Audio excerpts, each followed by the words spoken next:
बिस्मिल्लाहिर्रहमानिर्रहीम अस्सलाम वालेकुम रहमतुल्लाह। फेसबुक और यूट्यूब चैनल देख रहे हो, मेरा नाम है अब्दुर्रहमान नाज़िन। आज 2 नवंबर है। हर आने वाले दिन के साथ जी जस्टिस याहिया अफरीदी को अभी मेरे ख्याल 1 हफ्ता भी पूरा नहीं हुआ और उनके जो फैसले हैं उनको देखकर ये साफ नज़र आ रहा है कि जो काजी फाइज ईसा साहब बिगाड़ पैदा करके गए हैं सुप्रीम कोर्ट में, आइन की जिस तरह उन्होंने धज्जियां उड़ाई हैं, वो हर फैसले के साथ वो जो सब कुछ उन्होंने किया है उसको वो रिवर्स करते जा रहे हैं।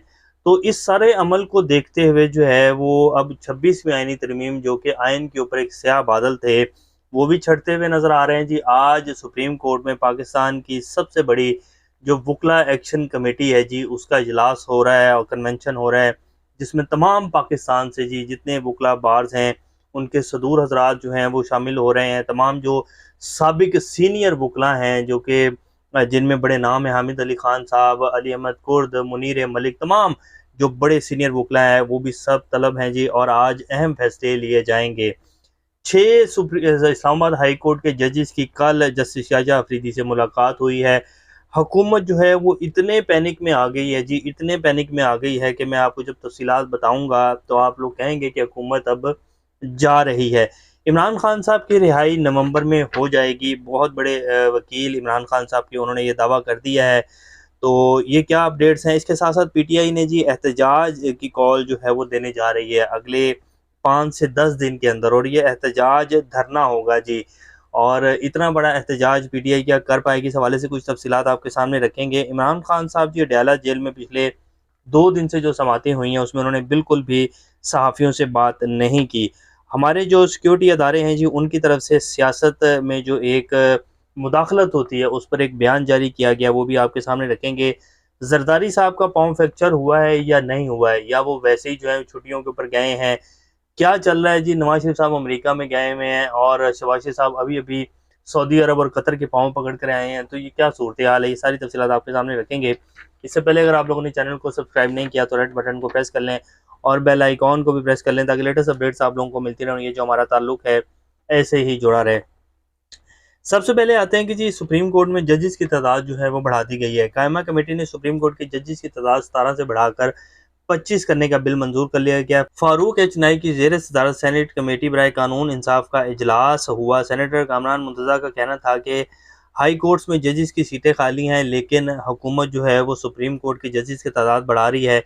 25 अक्टूबर से कबल सुप्रीम कोर्ट में मुकदमात का मामला सुस्त रवि का शिकार था। अब सुप्रीम कोर्ट में रोजाना 30 से ज्यादा मुकदमात सुने जा रहे हैं, यानी कि जब से जस्टिस याहिया अफरीदी आए हैं। हामिद खान साहब ने कहा कि भारत से हमसे 6 गुना बड़ा मुल्क है, वहाँ जजेस की, जो सुप्रीम कोर्ट के जजेस की तादाद है वो 34 है। सुप्रीम कोर्ट आपस के झगड़ों की वजह से मुकदमात में ताखीर हुई। सुप्रीम कोर्ट से जजेस की तादाद बढ़ाने के बारे में पूछा ही नहीं गया।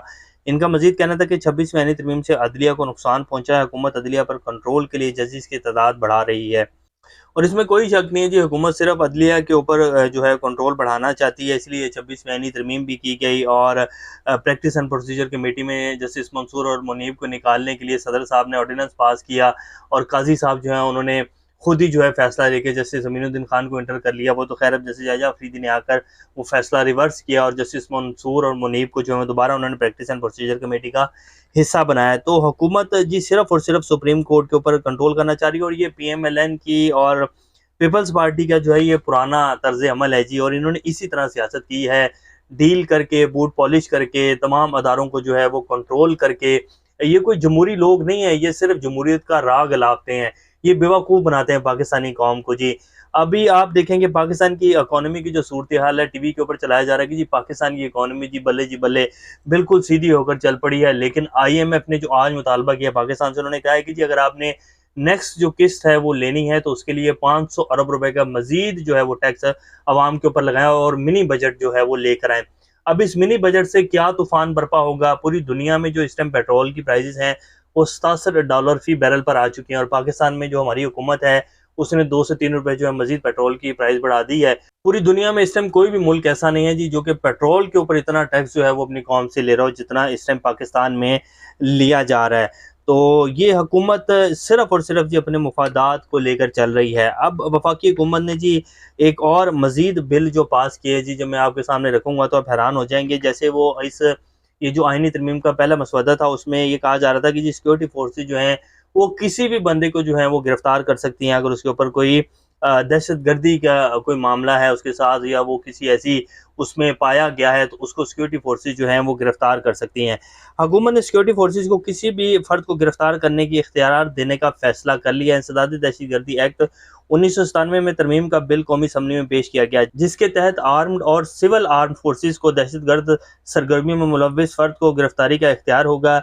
दहशतगर्द सरगर्मियों में मुलव्विस शख्स को 3 माह की तहवील में लिया जा सकेगा। तरमीमी एक्ट को मंजूरी से 2 साल तक नाफिजुल अमल तसव्वुर किया जाएगा। अब पाकिस्तान में दहशतगर्द कौन है जी? इमरान खान है जी, पीटीआई के लोग हैं। पाकिस्तानी अवाम जो है उसके ऊपर दहशतगर्दी के मुकदमे काट दिए जाते हैं। पीटीआई के जितने भी रहनुमा हैं, जिनमें सरताज गुल और जितने भी हैं, या जो 9 मई के बाद लोगों को गिरफ्तार किया गया, बंदा लाहौर में और उसके ऊपर पूरे पाकिस्तान में मुकदमे जो है वो दहशतगर्दी के बना दिए गए जी। इसने वहाँ भी तोड़फोड़ की, इसने वहाँ भी तोड़फोड़ की। 9 मई की अगर आप पूरा बयानिया एक हुकूमत का उठाकर देखें तो उसमें यही था कि जी पीटीआई एक दहशतगर्द जमात है और पीटीआई ने सब कुछ किया। कोई सीसीटीवी फुटेज नहीं है, कोई वीडियो नहीं है, कोई सबूत नहीं है, लेकिन पीटीआई एक दहशतगर्द जमात है। और इसी दहशतगर्दी एक्ट के तहत जो है पीटीआई के जो कारकुनान हैं, हज़ारों की तादाद में लोग जो हैं उनको पकड़कर पूरा साल सवा साल हो गया है उनको रखा हुआ है। तो ये इस तरह की दहशतगर्दी का जो है वो लगाकर और लोगों को पाकिस्तान में उठाने की जो है वो इजाज़त दे दी गई है। और ये हुकूमत ने किया, जो उन्होंने कहा कि आईनी तरमीम में तो चलो ये नहीं पास हो सका, तो इस तरह जो है हम 1997 का जो एक्ट है उसमें ये करके जो है इसको इजाज़त दे देते हैं। जब पाकिस्तान में ऑलरेडी 1973 का आइन मौजूद है और उसके साथ पाकिस्तान चल रहा है, तो फिर ये जो एक्ट हैं जिनमें 1857 की जंग आज़ादी के भी एक्ट शामिल हैं, जिनमें ये इस तरह के कुछ एक्ट 1997 का भी एक्ट शामिल है, इनकी क्या ज़रूरत है जी? जब आपके पास एक दस्तावेज़ मौजूद है, प्रॉपर एक आइन है जी, उसके मुताबिक आप क्यों पाकिस्तान के तमाम इदारों को क्यों नहीं चला रहे हैं? क्योंकि उससे जो है वो इस तरह जो इंसानी हकूक़ हैं वो ख़त्म नहीं किए जा सकते हैं, क्योंकि उससे अपनी मनमानी नहीं की जा सकती है। आइन के मुताबिक तो आपको अदालतों में पेश करना पड़ेगा, अदालतों के मुताबिक जो है सबूत देने पड़ेंगे और जो है वो इस तरह की दबड़ घुसनी नहीं चलेगी। तो फिर इस तरह एक्टों का इस्तेमाल किया जाता है और ये इस टाइम जी पाकिस्तान में किया जा रहा है। अब जी जस्टिस याहिया अफरीदी साहब जो हैं उन्होंने 28 जुलाई को साबिक चीफ जस्टिस काजी फाइज़ की जानिब से लाहौर हाई कोर्ट भेजे गए 3 रिसर्चर्स को वापस बुला लिया है और उनके उस फैसले को जो है वो आप कह दें कि कलअदम करार दे दिया है।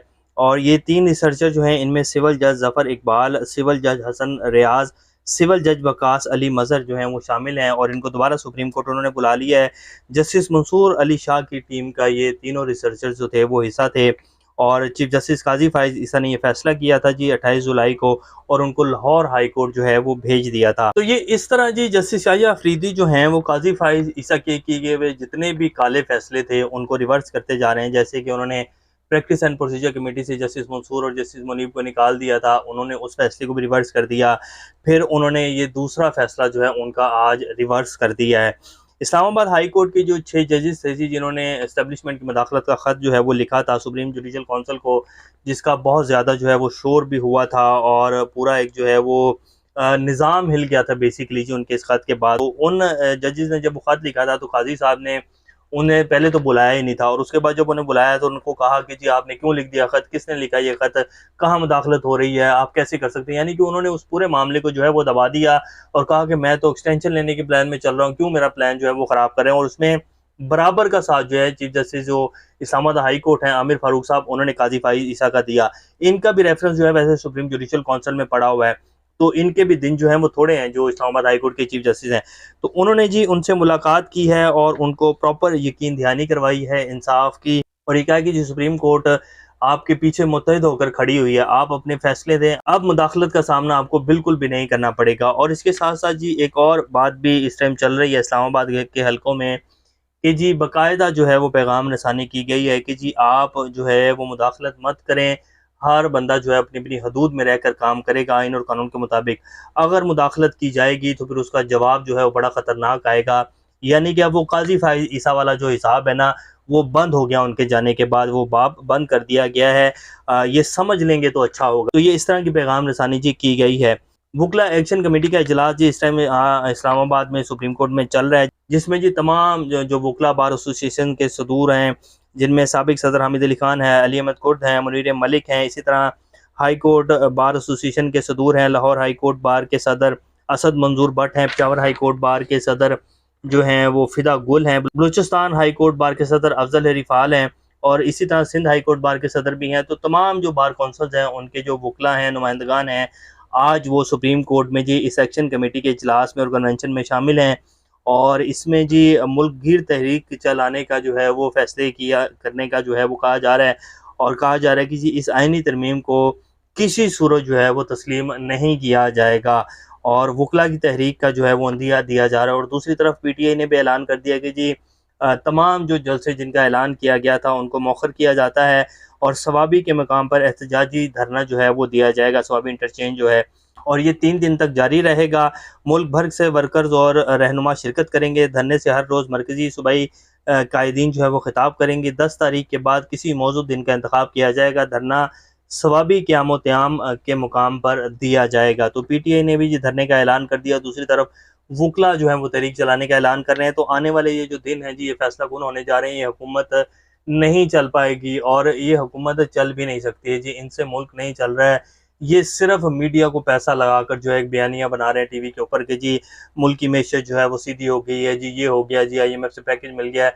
ऐसा कुछ नहीं है। बैरिस्टर सलमान सफदर साहब ने आज मीडिया टॉक करते हुए बड़ा दावा किया, जिन्होंने कहा कि 10 से 15 दिन में इमरान खान के तमाम मुकदमा जो हैं उनकी ज़मानतें हो जाएंगी। नवंबर के अंदर इमरान खान साहब जो हैं उनके केसेस ख़त्म हो जाएंगे। इस टाइम अगर पाकिस्तान के अदालती निज़ाम को देखा जाए और जस्टिस शाहजहाँ अफरीदी के आने के बाद जी अदालतें जिस तरह जो है वो अंगड़ाई ले रही हैं ना आइन और कानून को लेकर, तो ये कोई बड़ी बात नहीं है कि इमरान खान के मुकदमा जो हैं वो ख़त्म ना हों, क्योंकि तमाम जो बड़े मुकदमात हैं उनमें जो सलमान सफदर साहब हैं उन्होंने अपने दलाइल मुकम्मल कर लिए हैं। ये तो सिर्फ अब एक जो है हर्डल क्रिएट की जाती है जी, समाअत मुलतवी हो गई जी, ये हो गया जी, वो हो गया, ताकि इमरान खान की ज़मानत जो है वो ना हो सके। तो अदालतें जिस तरह कल मुलाकात भी हुई है इस्लामाबाद हाई कोर्ट के जजेस की, और पीर वाले दिन जो है वो तोशाखाना 2 केस में जस्टिस मियां गुल हसन औरंगज़ेब ने जो है समाअत मुकर्रर भी कर दी है इमरान खान की ज़मानत की। तो ज़मानत तो इमरान खान की हो जाएगी जी, अगर अदलिया ने ये फ़ैसला कर लिया है। और जो अदलिया की चाल है और जिस तरह जस्टिस शाहजहाँ अफरीदी फ़ैसले ले रहे हैं, उसको देखकर तो यही लग रहा है कि अब दिन दूर नहीं है कि इमरान खान साहब जो हैं वो बाहर आ जाएँगे। तो ये भी क्योंकि साथ सूरत हाल, इंशाल्लाह नेक्स्ट अपडेट से दोबारा आपके सामने हाज़िर होंगे। तब तक अपना और इस चैनल का ख्याल रखिएगा। अल्लाह हाफ़िज़।